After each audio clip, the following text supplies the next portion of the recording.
Hai china mayang YouTube channel lebi china mayang puno mogol tan welcome to jari china puno khuram jari china mayang ado no bo china kana gumana mogol ne tagi channel sibo yang biram bam yang tabe ma tarakadi like share subscribe to view ado china mayang asi chano ba bolong pudun lakchage andakse video su thangatare china mayang ayoji kasar ko udhabon bandura chachar ke ichan bimenda ma puraga ai chani bio gi lai thapok le ba ko adu gi ma thi be achang su ma ta ado sinam yam ai mathang sum sinam yam pham dai ming tan jage yam yeng ni si yam kasa rong pu jawre sinam yam ma chali kasa rong pu da rong pu jawre ho ju ma chali kasa rong ni si sinam yam neng chali se silchar joding ida modra pulan ko gi kasar dar hadi silchar gi airport chakatu ko apon airport se ro pu mate kulo ni sino na ro pu mate kulo ho de se ro chali se gi airport ri pu ja hai de ni airport na ji na hai se ro pu ai hoan mutra pujo ga bagi ya ko chapun joro ga na ko point du ga yong ko mo ai lau jara ke snam ya se charo ko je ko chao ko ai ma ko ya snam ya ga ko ga lo ko ba si di ai ma ko ai ko ga ni snam ya rang ai ba ayo jam asro asro juga sudah jarang kali yang tak jaga Islam ya sang macam je dia bukan mudah Malaysia laga asro tu matang bah abon main tahun jangan kamu jarak ya tahun kerap tak jam kau itu lihat dulu pun sana tu jarak ke Islam ya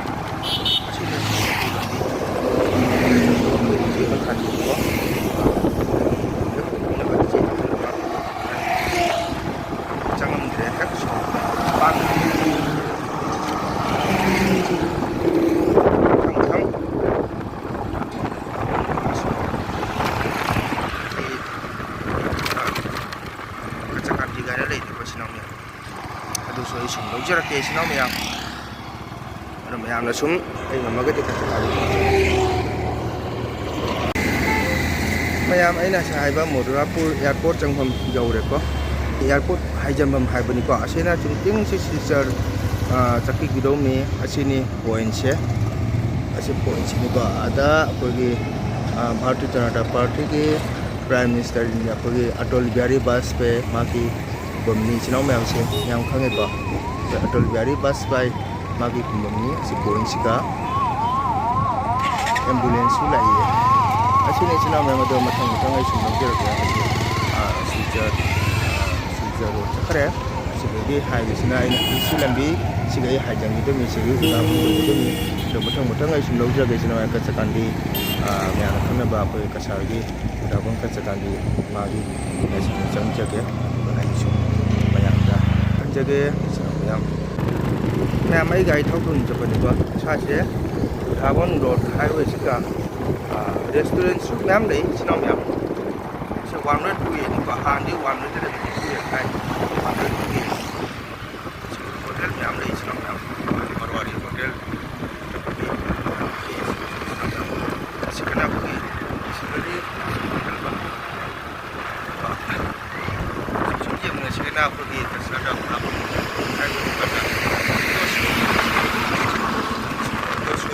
Mayam, asing na pemuda macam macamna, koi sina koi kasar moina koi kaina, macam ni koi sini cakap Islam na, sih hari ini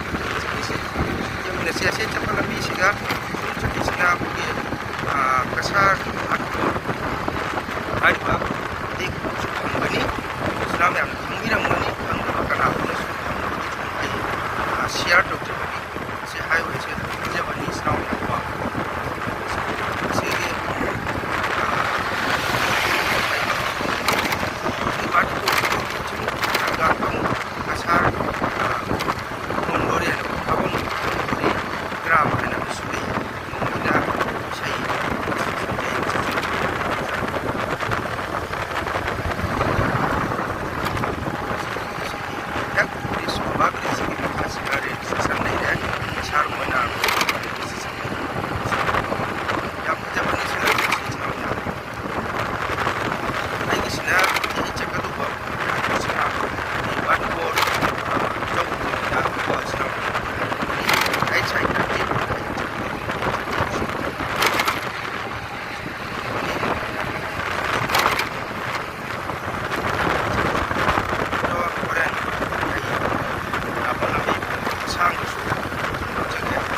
ai makha video do amda yang jaga sinau yang kacakan di jauh kapwa kacakan di jauh dan kacakan lagi jamin si sinau sini sinau dalam salam yang pathapam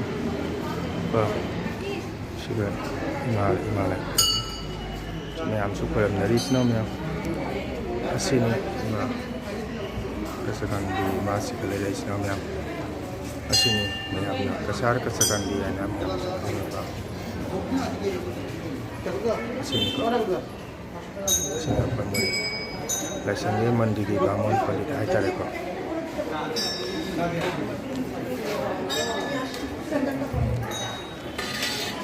sini maupun lebih isu ni yang apa cuma dalam salam yang tambang kota apa ini ujung house itu ada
sini aku kasar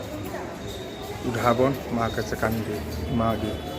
mandi ni maming leba or kasar asam India yang kenapa kasar maka sekandi sini ani fast dana kas Guwahati kamkha mandi yang koyam dari sini mau dia pandi sungai tadi koy alai kodamu nakok non thanu sum liat nakok non thanu sum na khuju to kodamu siang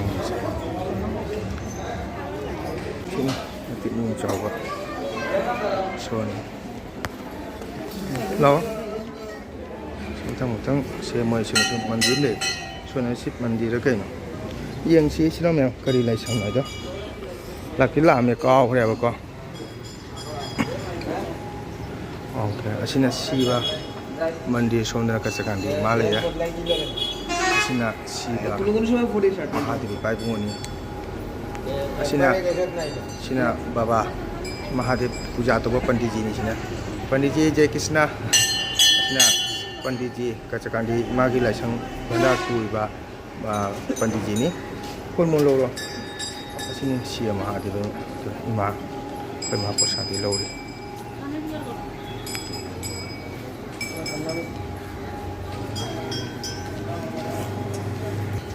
Sani pigi lapo dana udah pun sangat banyak kasakan lima koran jagana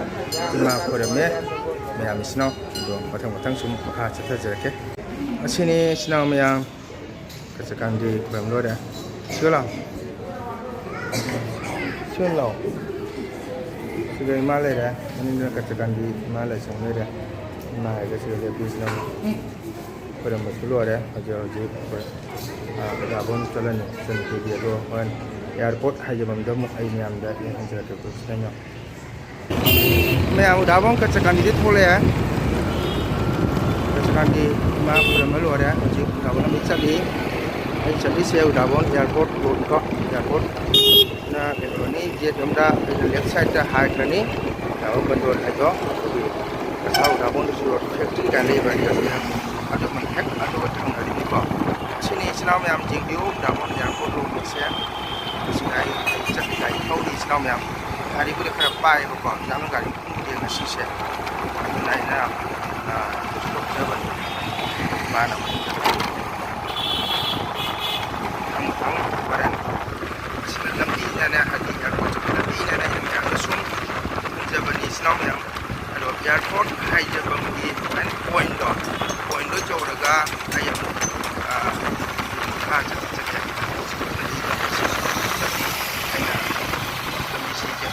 hai tadi Sinau Mayam bila misi apa tak ini ngai dia tu sagi point campur hai tu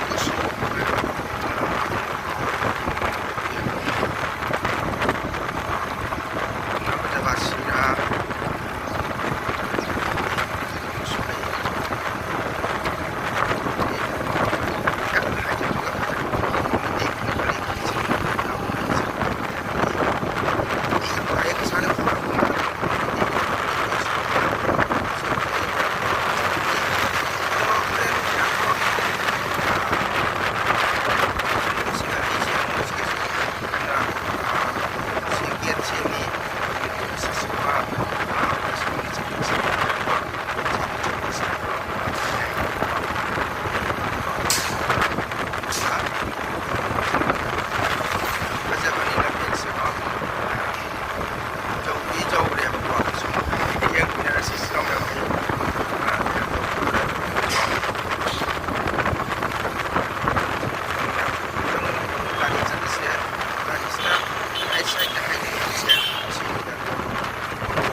sini Sinau Mayam airport road chakra ni Sinau Mayam aina left ta haira ni Sinau Mayam sini main point airport chapai asina ai huji change kuli kan ni le jokin da bom kondo lang bini chabi si ba ado aji kham su chaure Sinau Mayam baren chen bi yum jo ra mu ai Mayam da ning ta jage asi sumiti yam tai ko men ro pa chi su sumiti yam tai Sige polisi Sinau Mayam cakap kena factory le industrial le sige cum cakap kamu pergi apa di gram kaina le yang pang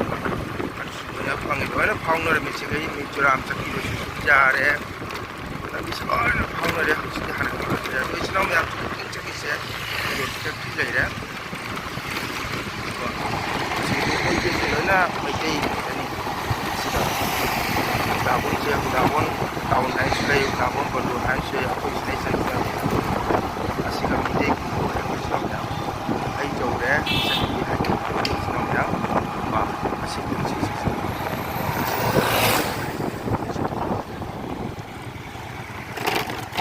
cangnya ꯁꯤꯒꯤ ꯈꯨꯟꯁꯤꯒꯅꯤ ꯑꯩꯈꯣꯏꯒꯤ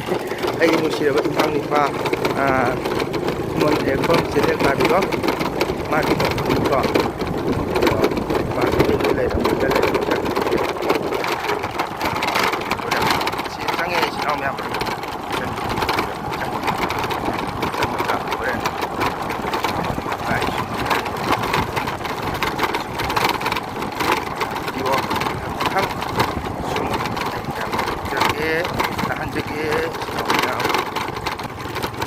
Nam dầu xe ai horan makha dum dầu ga na khon phamun si dầu re sinau mem khoi dầu re changa ga mukha lok tara ke sinau mem dầu re phammi chani pi kita cha thak lo si yong ne hinong chan si jong che hinong cham le mi chan pi na school chapada mama na be pore me nong si de jong che mem hinong cha ta bara ko khol phammi Pikman kaya ba hinong cha ko noi cha thak palo re chinam ya cha thak palo pham ni ma so nungai ba kai no ai khu jang si tau yung hui titinu